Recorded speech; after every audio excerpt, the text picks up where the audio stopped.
네, 전국에 계신 5천만 국민 여러분, 그리고 해외 동포 여러분, 장미 대선, 이르면 5월 9일이 될 가능성이 매우 큽니다. 저는 대선 상황실장 김 실장입니다.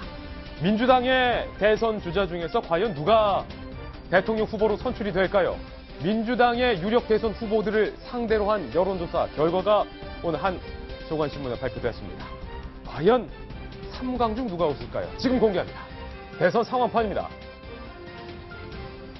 네, 변호가 있었군요. 문재인, 안희정, 이재명 세 사람이 대선 상황판에 올라왔고요.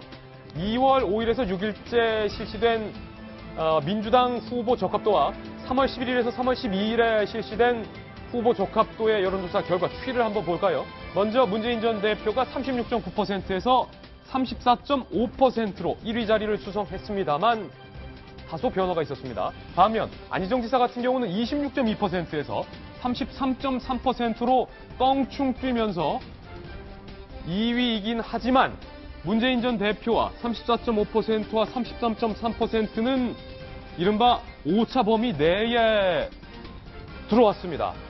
이 말은 누가 이겨도 어색할 게 없는 정도다라는 겁니다. 문재인 34.5, 안희정 33.3. 야, 이렇게 되면 이거 민주당 경선 결과는 어떻게 될지 예상하기 어려운데요. 김병민 의원님, 일각에서 문재인 대세론, 안희정 지사의 선의 발언 이후에 거봐, 결국에는 민주당에서는 문재인 전 대표가 된다니까? 이러고 탈당한 분도 있고. 라고 생각하는 분들이 계시지만 저는 진짜 모른다고 보거든요. 지금 한 200만 명 정도가 국민 경선인단에 참여하고 나는 순간 진짜로 그 사람들이 들어가고 나서 전부 다 문재인 전 대표를 찍을지 안희정 지사를 찍을지 아무도 모르는 상황이 올 거고요. 다만 저기서 좀 우리가 유의 깊게 봐야 될 부분은 저거는 민주당 지지층들을 향한 여론조사가 아니라 전체를 놨기 때문에 저 정도가 나온 겁니다. 전체다. 그러니까 민주당 지지층을 놓고 보면 여전히 기울어진 운동장은 맞는데 만약에 전체를 둔 여론조사에서 아직은 안희정 지사가 역전하진 않았잖아요.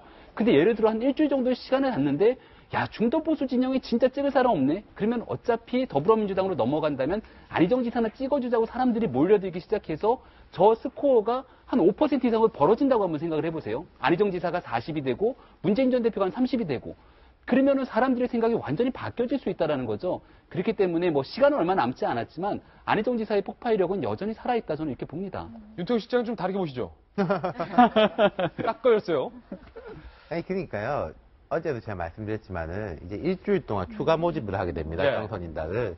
이 부분에 얼만큼 들어오는지를 보면 약간 이제 짐작이 될 거예요. 이게 마지막 변수가 될 수도 있다. 그렇죠. 그리고 한 두 번째로는 이런 부분이 있어요. 자, 새로 들어오는 사람들은 강한 지지층은 아니에요. 근데 이제 민주당 지지층들은 좀 강하지 않습니까? 예를 들어서 뭐 손가락 혁명군, 뭐 문패 이런 분들 센 분들이잖아요. 말도 좀 거치게 하고.